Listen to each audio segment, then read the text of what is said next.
Welcome! This is Haworthia. I don't know what species it is. Maybe it's a hybrid. If you do know, if you have some thoughts about that, you might maybe help me identifying it in the comments section underneath this video. But I don't know which Haworthia it is. It is not a perfect looking plant. It is a plant that has some flaws in it, but just because of them, just because of the fact that these leaves are missing the tips and the plant is far from being perfect, I think it will be a good way of showing how this plant should be taken care of and what mistakes I made last year that led to these missing tips of the leaves. Okay, so this is the plant from up close, and the bright green leaves, these ones here, are this year's growth, and these ones are the ones that grew last year. And last winter, I kept this plant very, very dry. I somehow forgot about it. I just put it away as if it was a cactus, and I didn't water it at all in the winter. So the plant was not happy about it. So this plant needs to be watered in the winter time, not as much as in the summer, but it really, even though it's a succulent, it needs water all year round.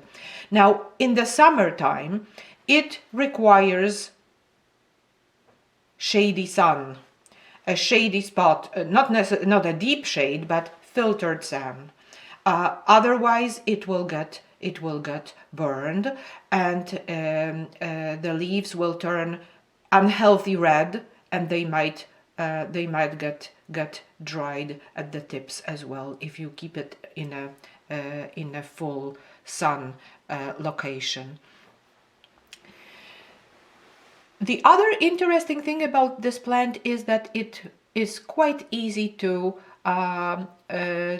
propagate. These offsets can be planted in separate pots, and they will create new plants, and they will create offsets. So I think it looks nice the way it does, so I'm not removing them. But if I gave it a larger pot, there would be more offsets, and the plant will cover a larger area, which is something that I maybe eventually will do. So maybe this spring I will put it in a larger pot and give it more space to go wider.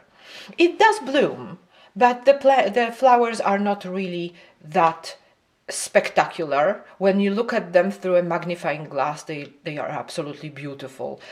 But you need a magnifying glass to appreciate the beauty of the flowers. And some people, some experienced Haworthia growers, suggest that it is wise to remove the flowers, to remove the flower stems once they produce flowers, because otherwise the entire effort of the plant goes into the flower and producing seeds instead of into the growth of the plant and producing offsets.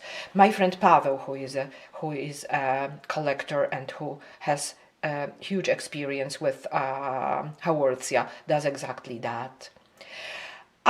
This is about it. This is about what I would like to share with you about my Haworthia. I hope the information is helpful, and if you have some experience with Haworthias, and if you would like to share some of your observations and some of your success stories, you're very welcome to share them under this video, and I will be happy to learn from you. Thank you very much for watching my video. I hope you like my Haworthia, even though it's not perfect. I like it a lot. Have an amazing day.